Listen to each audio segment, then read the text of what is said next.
Assalamualaikum warahmatullahi wabarakatuh. Waalaikumsalam warahmatullahi wabarakatuh. Bismillahirrahmanirrahim. Alhamdulillahi rabbil alamin. Wassalatu wassalamu ala ashrafil anbiya'i wal mursalin Sayyidina wa maulana Muhammadin wa ala alihi wa ashabihil mujahidin at-tahirin, amma ba'd. Bapak-bapak, ibu-ibu, saudara-saudara kaum muslimin yang berbahagia, sudah bukan merupakan rahasia lagi bahwa kemajuan ilmu pengetahuan dan teknologi modern telah mengantarkan masyarakat manusia kepada menikmati satu bentuk kehidupan yang lebih mudah dan lebih dekat dengan apa yang mereka harapkan.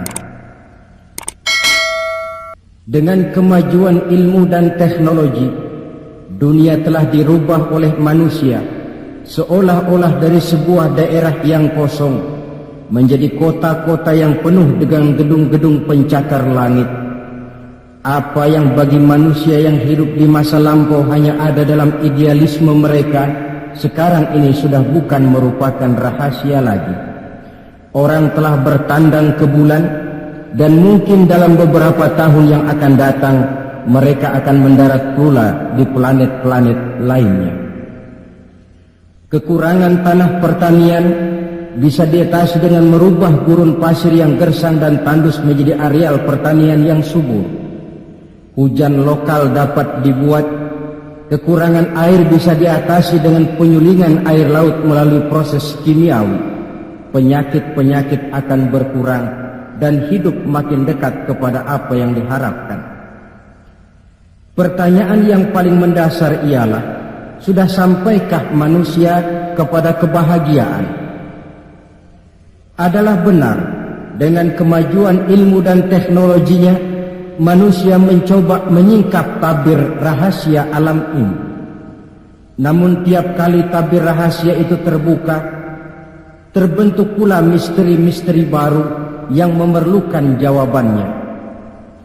Di pihak lain, kemajuan yang diperoleh itu telah melahirkan satu bentuk kehidupan di mana manusia mempunyai satu mitos bahwa seluruh persoalan kehidupan bisa dipecahkan dengan otak manusia.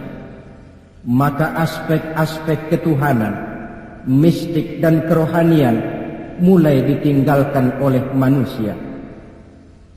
Saudara-saudara kaum muslimin yang berbahagia, maka sebagai efek dari kemajuan ilmu dan teknologi itu, kita melihat lahirnya kelompok-kelompok manusia yang otaknya penuh berisi ilmu pengetahuan modern, tapi jiwanya kosong dan hampa, merasa tidak puas dengan ini dan itu, walaupun hidup sudah serba ada dan serba cukup.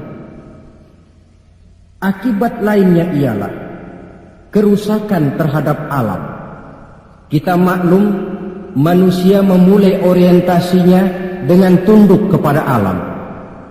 Pada proses selanjutnya, manusia mulai mengadakan adaptasi, penyesuaian diri dengan alam.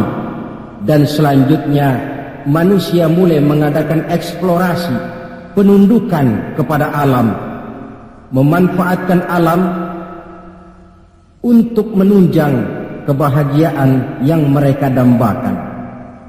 Akibatnya, penggunaan sumber daya alam yang melampaui batas sering merusak alam itu sendiri.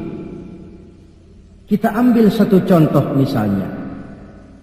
Akibat meningkatnya penggunaan bahan bakar dan penggunaan bahan kimia, maka terjadilah pencemaran udara. Yang ini akan menyebabkan terjadinya hujan asam, yang menyebabkan matinya plankton dan organisme akuatis air.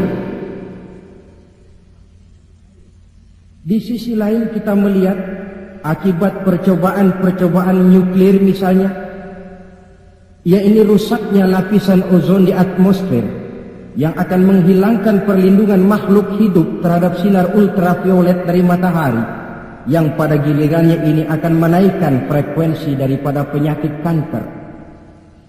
Ketidakseimbangan alam sering timbul sebagai dampak dari penggunaan sumber daya alam yang berlebihan. Akibatnya akan kembali kepada manusia itu sendiri.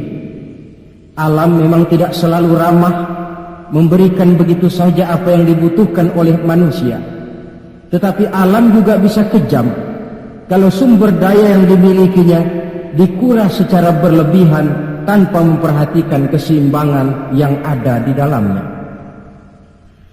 Oleh karena itu, marilah kita mencoba melihat gejala-gejala alam yang sering kita dapati di dalam kehidupan ini. Alam merupakan ayat Allah, ayat yang tercipta oleh Allah. Manusia memang diperintahkan untuk memanfaatkan apa yang bisa dimanfaatkan dari alam ini, tetapi dengan tetap menjaga keseimbangan yang tidak akan menimbulkan dampak negatif bagi kehidupan manusia itu sendiri. Gejala alam sering tidak bisa dianalisa, tidak bisa dideteksi oleh kemajuan teknologi yang serba canggih ini. Bulan-bulan terakhir ini, gejala-gejala alam ini sering menimbulkan hal-hal yang lazimnya kita namakan dengan musibah. Gempa bumi di Tarutung yang belum selesai itu diatasi, menyusul dengan tanah longsor di Padang Panjang. Belum selesai tanah longsor diatasi orang, Bengkulu dihantam banjir, puluhan jiwa hanyut tanpa nyawa. Belum lagi bencana alam ini selesai, kebakaran pun timbul di mana-mana. Gejala apa semua ini? Ilmuwan mungkin akan menjawab, oh, kalau terjadi gempa bumi itu gejala alamiah, biasa proses pergeseran kulit bumi. Kalau ada tanah longsor, oh itu karena memang karakter tanahnya yang labil. Salah manusia kenapa tinggal di situ. Mungkin merupakan gejala alamiah, kata para ilmuwan. Mungkin proses pergeseran kulit bumi, kata ahli geologi. Mungkin karakter tanahnya yang memang labil, kata orang yang ahli tanah. Mungkin karena alam sudah bosan bersahabat dengan manusia, kata Ebit. Kalau tidak percaya, silahkan tanya kepada rumput yang bergoyang. Mungkin. Tetapi pada pertemuan kali ini, saya ingin mengajak kita semua untuk melihatnya dengan kacamata agama.